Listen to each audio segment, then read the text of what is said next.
Ya, dan Oke, semuanya. Let's go. saya tadi menghadap Bapak Presiden dipanggil untuk melaporkan perkembangan pembahasan Satgas EBTKE, energi baru terbarukan dan konversi kendaraan dari bensin ke listrik. Dan karena kemarin kami sudah melakukan rapat perdana yang dihadiri oleh 8 menteri di rapatnya di SDM, termasuk PLN, saya melaporkan tentang langkah-langkah yang harus dilakukan. Mungkin pasca hari raya ini sudah bisa action, dan pertama yang kita akan selesaikan adalah diesel-diesel, PLTU yang dari solar akan kita selesaikan semua dengan PLTS, dan juga adalah geothermal. Itu mungkin yang perlu saya sampaikan. Di mana aja Pak? Lokasinya tersebar di seluruh Indonesia, terutama pembangkit-pembangkit yang selama ini memakai solar. Karena dalam kondisi geopolitik perang ini tidak bisa kita memastikan bahwa energi kita ini akan seperti apa dalam konteks jangka panjang. Karena itu kita mengoptimalkan seluruh potensi kita yang ada di dalam negeri, energi-energi yang bisa kita konversi dari fosil untuk kita bisa lakukan seperti energi baru terbarukan.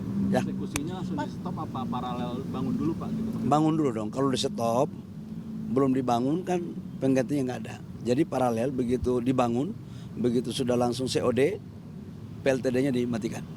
Pak, Dan saya juga akan berencana untuk merubah RUPTL karena soal stok BBM itu Pak, ini beberapa daerah sudah terjadi panic buying untuk BBM di beberapa SPBU, mungkin ada kemarin kan saya sudah ngomong di beberapa kali di media bahwa stok kita itu dalam kondisi yang aman 23 hari, nggak perlu ada panic buying.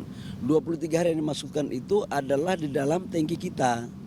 Tapi kan kita produksi terus dan ada masuk terus. Tolong teman-teman media juga menyampaikan informasi yang enak lah gitu ya. Mohon bantuannya. Anggaran subsidi energi berapa Pak untuk Sampai dengan sekarang kita belum menghitung secara pasti tentang anggaran subsidi, kenaikan subsidi. Sebab sampai dengan kemarin saya hitung angka rata-rata dari Januari sampai dengan sekarang itu belum melampaui $70 per barel.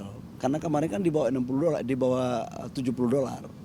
Nah, kemudian naik beberapa hari ini menjadi 80, 90, ada yang $112 per barel. Sekarang udah turun lagi kan di bawah 100. Nanti kita lihatlah, kita exercise perkembangannya ya. Berkaitan dengan kondisi di Gimana? ICP Februari naik? Oh ya, ICP naik karena ICP di bulan terutama bulan Maret ya, naiknya agak tinggi tuh bulan Maret. Pak, terkait kondisi di Selat Hormuz mungkin disampaikan ke Pak Presiden Pak. Itu salah satu yang juga kita bicarakan bahwa harus ada alternatif apa yang akan dipakai ketika Selat Hormuz kondisinya masih seperti ini. Dan tadi beberapa hari kan saya sudah laporkan bahwa kita akan mengkonversi dari BBM kita crude ya, minyak mentah dari Middle East itu ke Amerika dan beberapa negara lain seperti Nigeria, kemudian Brazil, Australia dan beberapa negara lain ya. Harganya akan makin mahal aja sih Pak, atau mungkin Ya kita lebih lama waktunya? harga itu kan fluktuatif. Kita akan mengikuti harga ICP. Yang jelas kita akan mencari alternatif yang terbaik untuk bangsa kita. Pak, Kita kira butuh tuh hemat udah sih Pak, memberikan kayak Filipina sama Vietnam Pak, kan mereka udah melakukan kebijakan penghematan Pak untuk penggunaan BBM sama nerapin WFH. Gimana? Filipina sama Vietnam kan udah nerapin kebijakan penghematan Pak untuk penggunaan BBM-nya, sama mereka menerapin juga WFH untuk Ya. pegawai gitu. Di kita lagi sedang kita melakukan exercise semua alternatif yang akan kita pakai untuk kebaikan negara kita sekaligus untuk mendorong efisiensi pemakaian bahan bakar ya. Tapi belum ada keputusan yang pasti karena semua alternatif dalam kondisi yang tidak stabil begini harus kita mencari berbagai alternatif ya. Pak, pihaknya sudah menyampaikan bantuan Pak membolehkan Selat Hormuz apabila mencabut duta besar Amerika Serikat di setiap negara. Itu apakah sudah dengar Pak Presiden kami? Oh, saya belum tahu ya. Tadi tidak kita bahas menyangkut itu. Tadi tidak sampai pembahasannya tidak menyangkut itu. Yang tadi kita bahas juga menyangkut dengan implementasi daripada hilirisasi. Ya, makasih ya. Jelajahi cara baru mendapatkan informasi. Download Metro TV Extend sekarang.